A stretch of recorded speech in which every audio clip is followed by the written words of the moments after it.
Bonjour à tous et bienvenue sur le vestiaire pour ce 114e épisode. Bientôt la grève des joueurs. Est-ce qu'on se dirige vers ce scénario suivant? On va vous dire pourquoi. Mais avant ça, Christophe, comment tu vas?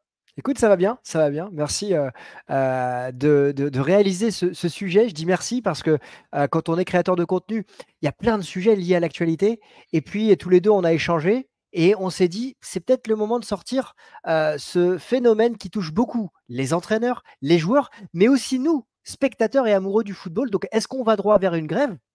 Bah, c'est la question, à laquelle on va répondre. Et toi Thomas, comment ça va?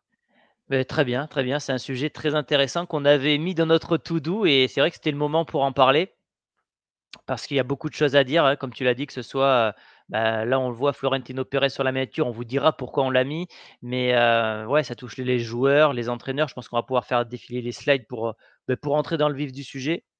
Ouais, il y a un cri Alors tout d'alerte, en fait, qui est en train d'être posé par les joueurs et par les dirigeants, enfin les dirigeants des clubs, je dirais mmh, entraîneurs. On va parler de Pep Guardiola tout à l'heure.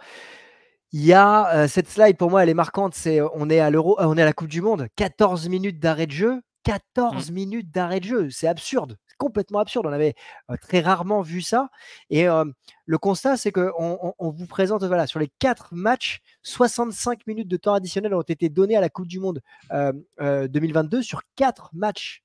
65 minutes, c'est énorme. Donc évidemment, pour nous spectateurs, on peut se dire: «C'est sympa, il y a plus de minutes de football», mais les acteurs qui sont sur le terrain, c'est incroyable à quel point ils doivent être touchés.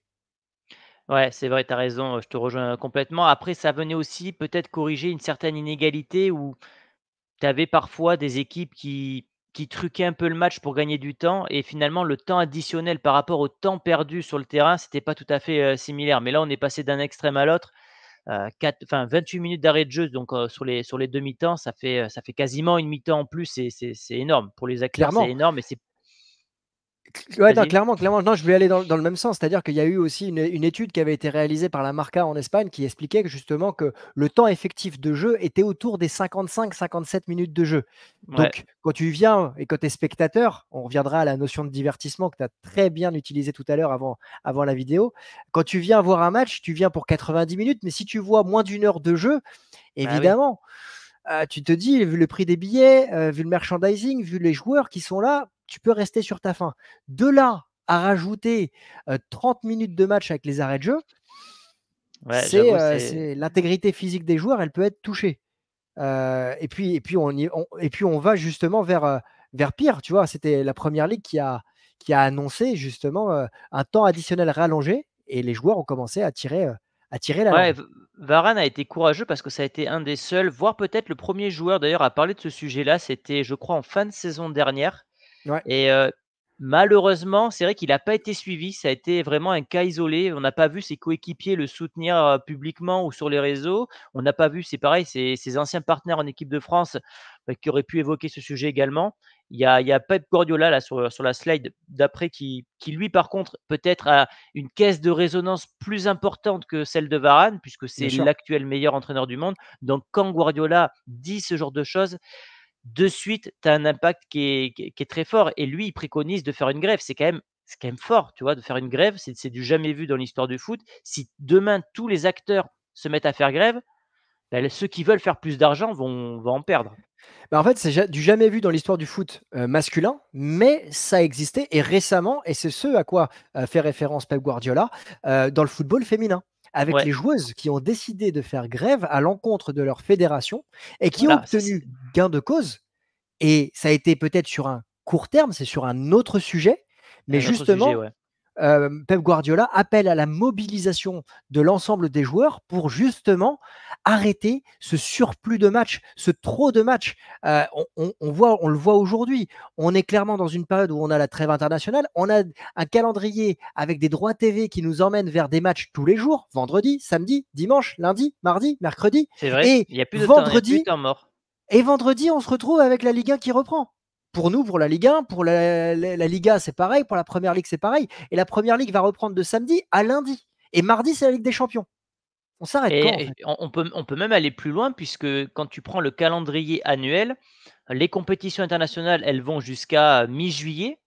Et puis, Ouais. 3 semaines après, tu as déjà les tournées, pour le Real, par exemple, aux États-Unis et cetera, où ça devient des tournées, tu sais, alors oui, pour les sponsors, mais par exemple, pour celles qui, concernent, par exemple, le Real Madrid, c'est tu rencontres le Barça, tu rencontres le Milan, tu rencontres Manchester United, donc tu dois faire jouer tes meilleurs joueurs et ces derniers, n'ont pas de temps de repos finalement, donc ce qui peut expliquer des blessures et on en Ce voit qui de est la plus en plus conséquence, ouais. notamment. C'est ce Voilà, c'est ce qui est la exactement. conséquence. Vas-y, ce que tu disais tout à l'heure, ouais, c'est les blessures. Alors on l'a vu, toi, tu es quand même assez touché. Au Real Ouais. Madrid, on voyait Tchouaméni qui disait évidemment qu'on joue trop de matchs, hein, c'était la semaine dernière. Toi, au Real, en début de saison, tu as déjà eu 2 ou tu as eu 2 joueurs qui ont été blessés gravement. Bah, il y a eu Thibaut Courtois qui s'est fait les Ouais, ligaments sur un simple plongeon, mais en fait, à force de tirer sur la corde, à un moment, le corps lâche puisqu'il est le corps n'est pas fait pour jouer des matchs tout le temps, tous les jours et en plus de ça, à très haute intensité puisqu'on est désormais dans un foot. Si tu compares, par exemple, le foot d'il y a 20 ans qui était peut-être plus technique, plus esthétique, mais beaucoup moins physique qu'aujourd'hui, bah, tu as complètement. plus de casse. Donc il y a eu Courtois et puis, quelques jours après, on a eu la malédiction puisque ça s'est, répété avec, le défenseur brésilien Militao, qui, lui aussi s'est fait les ligaments. J'aime beaucoup ta comparaison avec le football d'antan. En fait, il y a même 2 footballs d'antan qu'on a pu suivre, en tant que passionnés de football ou, pour les Mmh, plus âgés, ceux qui l'ont vu. On parlait hier, de la place de Griezmann dans le football français. ouais. On comparait avec Michel Platini, on parle il y a 40 ans, donc des années 80 et tu vois, et on comparait avec Zidane. Donc on a, 3 générations différentes et Mmh, tu vois la musculature de chacun qui est complètement différente. Tu vois un Platini qui est plutôt, frêle, des cuisses, mmh. je pense aujourd'hui, je ne lui fais pas injure en imaginant que je dois avoir à peu près les mêmes cuisseaux que lui, mais déjà Zizou, tu avais, des cuisseaux qui étaient beaucoup plus, épais et tu regardes le physique des joueurs aujourd'hui, c'est des machines. On a des joueurs qui sont ultra préparés physiquement et donc bah, Bah, évidemment à un moment ça ça c'est ça pas pour ça rien que les casse. carrières étaient très courtes, hein. Il a arrêté à 32 ans Platini.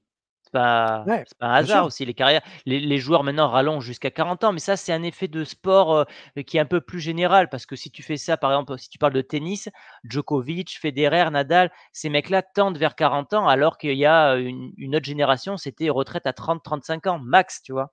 Donc là, Après, tu les as des nouveaux sportifs tendent. voilà, tu des joueurs hors normes, type Zlatan, type, Cristiano, type, Messi, qui vont aller dépasser les 35 ans et qui vont réussir à Mmh, performer. Karim tout Benzema, à même fait. si ces joueurs ne jouent plus, dans des championnats, majeurs. C'est quoi, on n'a pas de timing aujourd'hui pour cette vidéo. C'est quoi ton sentiment personnel quand tu vois, en fait, cette fuite en avant du football?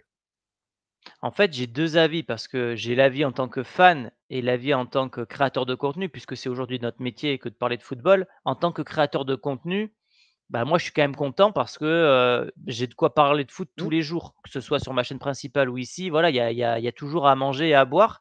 Donc en tant que créateur de contenu, je vais pas faire, la fine bouche et dire: «Non, je suis pas content». Je préfère avoir plus de contenu que pas assez de contenu. Maintenant en tant que fan de foot, je suis un peu mitigé parce que moi, j'aime les événements et j'ai peur d'ailleurs qu'on arrive à une coupe du monde toutes les 2 ans. Parce que moi, mmh. j'aime sacraliser les événements, avoir des événements rares pour en profiter. Je peux te donner un exemple, le classico en Espagne, c'est un événement. Si maintenant j'ai des classicos, comme une année on a eu je crois 5 ou 6 classicos, bah, ça enlève un petit peu la saveur, de cet La événement. magie, l'émotion. La magie exactement et comme on le verra après, Heu, les compétitions où tu as toujours plus d'équipes, où tu as toujours moins de mérites, où tu as quasiment toutes les équipes qui peuvent se qualifier, ça va te tirer le niveau vers le bas et in fine, te diluer le niveau de la compétition, je trouve. Moi, je préférais presque avoir un euro à 8 ou à 16 plutôt qu'un euro à 24 et pareil pour la coupe du monde, en fait. Parce qu'à chaque fois, tu tires le niveau vers le bas et c'est pareil dans les autres sports. Tu prends les grands chelems en tennis, quand tu es fan de sport, tu regardes pas les premiers tours, tu regardes à partir de là où c'est très intéressant, les demi-finales et la finale ou les quarts de On finale, a tu vois? on Parce on a un exemple très concret, le rugby actuellement. Enfin, bah, personnellement, voilà, j'ai regardé France-Afrique du Sud, les premiers matchs, je les voilà. ai pas regardés. Bah, j'ai regardé le match d'ouverture et le match de Ouais. l'Afrique du Sud, Oui, mais oui. après voilà, les matchs de poule, on s'en tape, quoi. Je voudrais revenir sur un point que tu as expliqué tout à l'heure, la position de créateur de contenu. Elle est ultra importante parce que c'est notre métier aujourd'hui. Oui. Il y a une bulle et c'est lié à évidemment une notion financière. Il y a une bulle spéculative, une bulle financière, une bulle de publicité. Plus on a d'actualité, plus nous, créateurs de contenu, allons analyser cette actualité. Plus on va analyser, plus on va avoir des abonnés, plus on va faire de vues, plus il va y avoir l'algorithme qui va vendre de la publicité sur nos vidéos. Et donc, plus nous, on va gagner de l'argent en fait et on va valoriser notre rapport économique. Ça, c'est un élément important et ça participe malheureusement à la fuite en avant du football. Parce que, on voit aujourd'hui, par exemple, si on prend l'exemple des droits télé, les droits télé, on a des acteurs qui changent grosso modo tous les 5, 7, 8 ans, Mmh. qui arrivent sur le marché, qui mettent une très grosse somme d'argent, qui découpent ensuite les lots et on voit ces acteurs après qui vont de gré à gré, nouer des partenariats entre eux. Est-ce que ça sert, le football en lui-même? Bah, d'un certain côté, oui. Et la question que j'ai envie de te poser par rapport à notre métier de créateur de contenu, c'est est-ce qu'on n'y participe pas des 2 côtés, hein, spectateurs, enfin fans de football et créateurs de contenu? Parce qu'on s'engouffre dans la brèche et on regarde ces matchs, en fait. Donc il y a aussi ça et c'est ça qui est C'est sûr perturbant. que, bah, après on est obligé et puis après tu peux même aller sur le sujet, économique où tu as en gros tous les matchs qui sont sur des plateformes, payantes maintenant. Donc Ouais, le sport est très, cher à regarder et je crois qu'il y avait eu des calculs. Si tu veux t'abonner et regarder tous les matchs, ça te coûte quasiment à l'année, 1 000 € je crois, enfin un truc comme ça, c'est délirant. c'est incroyable, Ouais incroyable donc et moi je me rappelle, de l'époque où on était sur, TF1, on regardait, la journée de Ligue des Champions. Il y avait un exactement. match le mardi et c'était un événement, c'était: «Papa, Mais oui, maman, est-ce que mardi je peux je parle regarder le match jusqu'à la la mi-temps?» première mi-temps, Ouais, exactement, exactement, c'était les ouais. bons moments ça. Et j'enregistrais la deuxième mi-temps, je le voyais le lendemain matin. C'était Ah, c'est ça. parfait. Eh oui, oui, oui, c'est donc on en revient à ce que je disais, c'est-à-dire que maintenant tu as plus la magie parce que tu as du foot tous les jours. Ouais, bien sûr, il C'est y a cette perte d'émotion, il y a perte de goût et j'avais noté tout à l'heure de faire une comparaison justement avec les restaurants. Plus tu vas au restaurant, même si tu diversifies la qualité des restaurants, il y a un moment, tous les jours, tu pourras pas aller au restaurant. Pas une bah, question il y a une mais question non, mais financière, si mais il y tu a une fais tous question les de jours à goût. nettoyer, tu fais tous les jours à Voilà. nettoyer, tu en profites même plus. Alors que si tu le fais une ou 2 fois par an, tu te dis c tu vas savourer et te délecter de ce moment-là.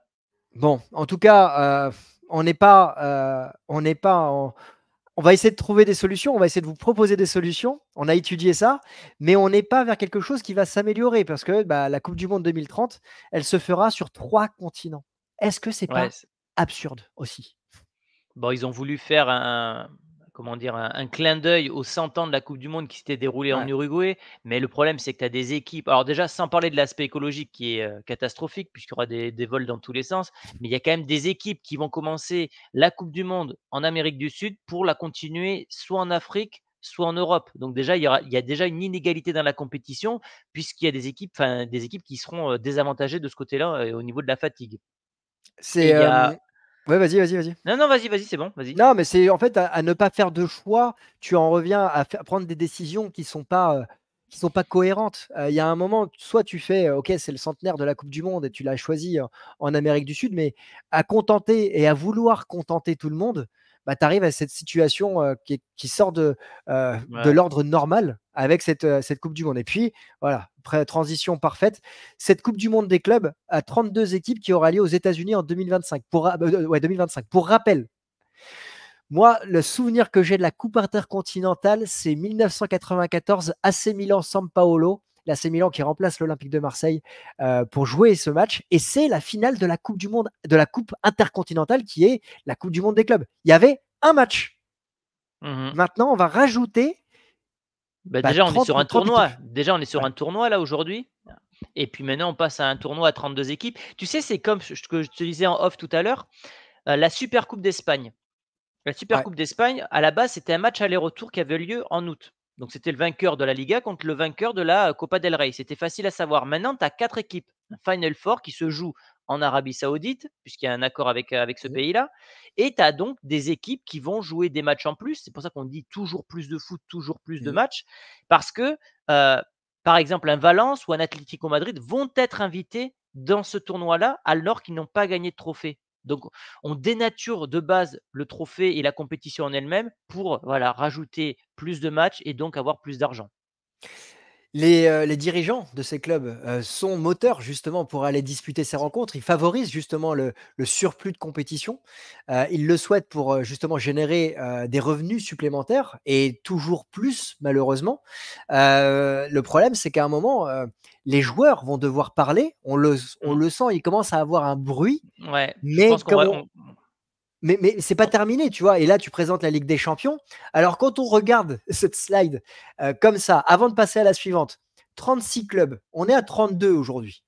Voilà, 8 journées. On est à 6 journées. On se dit: «Bah, c'est pas grand-chose. Il y a que 4 clubs de plus» et ils rajoutent 2 journées. Slide suivante, s'il te plaît, pour voir le nombre de matchs qui vont, se réaliser. Regardez à droite, dans la compétition actuelle, il y a 96 matchs qui sont disputés, il y en aura 180. On va quasiment bah, doubler il le nombre de bah, il matchs. double, bah, oui, bien sûr. Non, non, mais en plus, franchement, s'il y a bien quelque chose, je dis pas que c'est chiant, mais on le voit tous au niveau des chiffres, les matchs de poule, les gens s'en foutent, en fait. Les gens, ils veulent voir les matchs à élimination directe, des matchs à enjeu, les matchs de poule. Allez, à part le Barça, c'est Mmh. vraiment peut-être la seule exception ces dernières années. Tu as jamais de surprise. Jamais City est sorti en phase de poule, jamais le Bayern est sorti en phase de poule. À moins de tomber dans un groupe de la mort, tu as toujours, allez, une équipe moyenne et toujours un petit poussé. Et on en revient toujours à la même chose. Toi, tu as connu la Ligue des champions où tu avais vraiment, des groupes 8, très, bah, très compliqués. Voilà. ouais, il y avait 8 Au clubs. Moi, la première Ligue des champions que Voilà. je suis réellement, c'est en 92-93. Il y Normalement, la a Ligue des 8. champions, c'est que les vainqueurs des championnats à la base. Et voilà. Mais sauf Voilà. qu'après, il y a eu cette, reformulation, en tout cas le retravail de cette Ligue des champions pour en faire un réel championnat. Voilà, c'est un vrai problème, c'est un vrai problème. Il y a toujours cette notion économique. Alors, est-ce que, avant d'aller arriver sur les solutions éventuelles, la solution éventuelle, parce que je ne sais pas si on va revenir à un football, d'antan. Moi, il y avait 2 points que je voulais te échanger avec toi. Est-ce que tu trouves pas qu'il y a un football à 2 vitesses qui est en train de se créer? À savoir un football local, et un football, global, dans le sens, 2 économies différentes. C'est-à-dire entre les ultra riches de football et les autres équipes? Exactement, celles que Ben, on le voit, les clubs qui ont pris du retard et ceux qui ont bah, raté le train. la première ligue et les autres, en fait. Tu vois qu'il y a un championnat qui est de plus en plus riche et on voit les autres championnats qui s'appauvrissent de stars, puisque tous les joueurs vont, par exemple, en première ligue, qui est en train de créer sa super ligue à elle. Donc si tu prends, à l'image des championnats, oui, et puis donc ça se répercute sur tout, en fait. Et dans Donc cette lignée-là, j'ouvre peut-être un sujet qu'on fera dans les prochaines semaines, prochains mois. Est-ce qu'on ne pourrait pas parler de NBAisation du football, en fait? Dans le sens où aujourd'hui, bah, le fait d'aller vers cette compétition, cette super ligue des champions, moi je l'appelle comme ça parce que c'est la super ligue qui est, mmh. de Pérez, hein, pour moi, c'est pour ça aussi qu'on l'a mis en miniature. Et pour moi, il veut rattraper son retard lié à la première ligue. Cette super ligue des champions, elle existe aussi par rapport au côté premium, aux stars, aux réseaux sociaux. Et ça, ça va pour moi casser, marquer une rupture entre, tu vois, une équipe comme, je dirais, Strasbourg, même si Mmh. Strasbourg a été racheté, Mmh. et un Real Madrid, si je veux aller dans les oppositions. T'en penses Tu quoi raison. de cette Non, mais NBAisation? oui, c'est ça, et puis bon, par rapport à la nouvelle formule de la Ligue des champions, c'est une réponse à la super ligue que voulait instaurer Pérez, même s'il y a des différences, c'était pas exactement cette formule-là. Je trouve que cette formule, elle est encore plus, pourrie. Mais il y avait aussi, tu sais, une espèce d'équité entre les équipes parce qu'ils voulaient partager les revenus pour justement qu'il y ait moins de très gros poissons et tout ça. Mmh. Là, on arrive, je pense, à l'extrême de ce qu'on voulait pas voir, c'est-à-dire, des équipes qui seront de plus en plus riches et qui vont gagner des compétitions parce qu'elles auront un banc de touche fourni. Ça nous amène d'ailleurs, aux solutions. Bah, les solutions, c'était déjà qu'il y ait plus de remplacements. Donc ça, c'est le cas puisqu'on est passé de 3 joueurs aujourd'hui à 5 joueurs. 3 Mmh. joueurs avant à 5 joueurs aujourd'hui, pardon. Et demain, la solution, c'est que les effectifs soient plus larges. Mais du coup, ça va avantager qui? Bah, ça va avantager des équipes comme le Real, comme le Barça, comme Manchester City, des équipes qui Ah, peuvent se fournir et les d'avoir plus des, riches, ouais. Les ouais, les plus riches. Et conglomérats, les clubs qui ont réussi à créer un empire avec différents clubs entre eux, enfin les grands manias du c'est football qui vont bah, c'est permettre, ou ceux qui ont fait un choix comme Pérez de construire son stade et de faire très attention sur le marché des transferts, d'aller chercher des joueurs au Brésil, à des sommes qui sont certes élevées, mais que tu paries sur 5 6 ans et que tu pérennises sur la durée. Mais on est sur un football qui se mondialise et moi je ne serais pas étonné d'ici 15 ans qu'on ait, une super ligue mondiale. tu sais, avec des Mmh, divisions, par exemple, 1 division, tu auras Boca Juniors, Al mmh, Nassr, Real mmh. Madrid, Chelsea et cetera et tu auras des divisions, des montées, des descentes. Moi, je pense qu'on Possible. va arriver à ce système-là. Je te dis pas Mais que c'est une donc, bonne chose, hein. non, non, mais je je te rejoins sur ce côté, premiumisation du football. Mmh. Encore une fois, est-ce que c'est une bonne chose? On ne le pense pas. Je pense malheureusement qu'on y participe à travers les réseaux sociaux, à travers notre consommation, à travers, nous, mais les joueurs aussi, parce qu'il faut savoir qu'ils sont, heu, payés grassement. Il y avait justement, pour terminer peut-être, une des solutions qui était proposée par Van Dijk, je l'ai plus, si elle est Ah, c'est là. ça, celle-là, voilà, celle-là. Ouais, c'est celle-là. Il pourrait baisser son salaire pour jouer moins de matchs. Alors, il touche 14 millions de salaire aujourd'hui par an. Il pourrait baisser de 10 10 ça veut dire qu'il passerait à 12,6 Mmh. C'est Fred Hermel hier dans l'after qui parlait des Galactiques qui émargeaient autour des 6 millions en 2006. Il y a il y a un football qui va trop vers l'avant financièrement, mais en même temps, il y a un marché. Il y a un marché qui se développe dans de nombreux secteurs du monde, du côté de l'Asie, du côté de l'Amérique du Sud, du côté Mmh. du Moyen-Orient, du côté de l'Afrique et malheureusement, il faut servir tout le monde, malheureusement et heureusement. Est-ce que c'est une bonne chose? Je ne sais pas, mais je suis pas sûr qu'on revienne en arrière. Tu as raison et pour finir, je pense qu'une grève est possible. Je ne sais pas si ça arrivera cette saison ou dans 2 ans, mais je pense qu'à force, quand il y aura trop de blessés, des joueurs diront stop et tu sais, il suffit des fois d'un grand nom. Là, on a vu Guardiola, mais si demain Messi ou Ronaldo, Mmh, ou Mbappé ou Haaland se mettent à mmh. parler, étant donné que ce sont, les figures, du football mondial, ça aurait une caisse de résonance absolument, énorme. Moi, je pense pas qu'il y aura de grève, mais je pense que les mots qu'emploieront ces joueurs stars qui savent parler, qui savent aujourd'hui qu'ils ont une aura politique très importante. Quand je dis politique, je Mmh mh. précise politique football, très Mmh. important dans ce monde actuel, Ouais. qu'ils seront écoutés et avant même qu'il y ait la grève, les dirigeants du football mondial prendront des décisions. En tout cas, j'ose l'espérer. Beh, j'espère que ce sujet vous plaira, les Ouais, amis, parce que en tout cas, c'est un sujet passionnant. Voilà, c'est un grave. peu une vidéo, discussion sur un sujet, froid du football. On aime ça et puis pendant les trêves internationales comme ça, je pense qu'on va en refaire. Je pense que demain, on va se retrouver pour un sujet, plus terre à terre Terrain, qui me concerne, tout terrain. un Ouais. petit sujet, ouais, Real Madrid, ça fait plaisir et puis voilà. Eh ben, Thomas, je te souhaite une bonne après-midi et puis, Voilà, on se dit à demain. N'hésitez pas à liker, à vous abonner et nous dire ce que vous pensez. Est-ce que les joueurs doivent faire grève? On attend vos commentaires avec impatience. À très à vite. très vite les amis. Ciao. Salut. À vous Paris, non? Ah oui, à vous Paris, pardon, à vous Paris.